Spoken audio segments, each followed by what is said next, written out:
Women like Mary Church Terrell, Mary Cloyd Bethune, Fannie Lou Hamer, and Diane Nash, Constance Baker Motley, and the great Shirley Chisholm.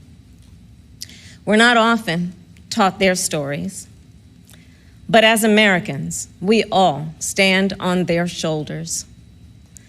And there's another woman whose name isn't known, whose story isn't shared, another woman whose shoulders I stand on, and that's my mother, Shyamala Gopalan Harris. She came here from India at age 19 to pursue her dream of curing cancer. At the University of California, Berkeley, she met my father, Donald Harris, who had come from Jamaica to study economics.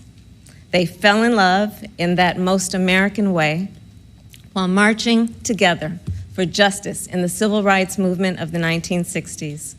In the streets of Oakland and Berkeley, I got a stroller's eye view of people getting into what the great John Lewis called good trouble.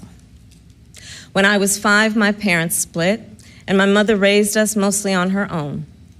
Like so many mothers, she worked around the clock to make it work, packing lunches before we woke up and paying bills after we went to bed, helping us with homework at the kitchen table and shuttling us to church for choir practice.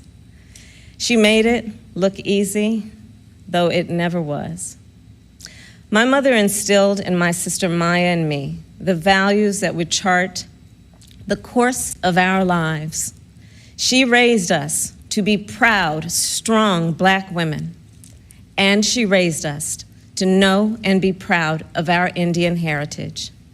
She taught us to put family first, the family you're born into and the family you choose.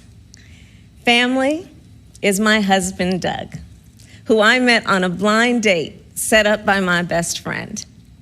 Family is our beautiful children, Cole and Ella, who call me Mamala. Family is my sister. Family is my best friend, my nieces, and my godchildren. Family is my uncles, my aunts, and my chitties. Family is Mrs. Shelton, my second mother who lived 2 doors down and helped raise me. Family is my beloved Alpha Kappa Alpha, our Divine Nine, and my HBCU brothers and sisters. Family is the friends I turn to when my mother, the most important person in my life, passed away from cancer. And even as she taught us to keep our family at the center of our world, she also pushed us to see a world beyond ourselves. She taught us to be conscious and compassionate about the struggles of all people, to believe public service is a noble cause, and the fight for justice is a shared responsibility. That led me to become a lawyer, a district attorney, attorney general, and a United States senator. And at every step of the way, I've been guided by the words I spoke from the first time I stood in a courtroom. Kamala Harris, for the people. I have fought for children and survivors of sexual assault. I fought against transnational criminal organizations.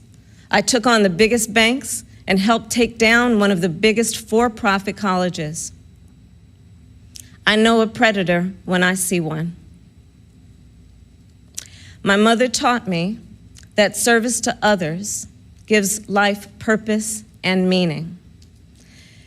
And oh, how I wish she were here tonight, but I know she's looking down on me from above. I keep thinking about that 25-year-old Indian woman, all of 5 feet tall, who gave birth to me at Kaiser Hospital in Oakland, California. On that day, she probably could have never imagined that I would be standing before you now and speaking these words. I accept your nomination for Vice President of the United States of America. I do so committed to the values she taught me, to the word that teaches me to walk by faith and not by sight, and to a vision passed on through generations of Americans, one that Joe Biden shares, a vision of our nation as a beloved community where all are welcome, no matter what we look like, no matter where we come from or who we love. A country where we may not agree on every detail, but we are united by the fundamental belief that every human being is of infinite worth, deserving of compassion, dignity, and respect. A country where we look out for one another, where we rise and fall as one, where we face our challenges and celebrate our triumphs together.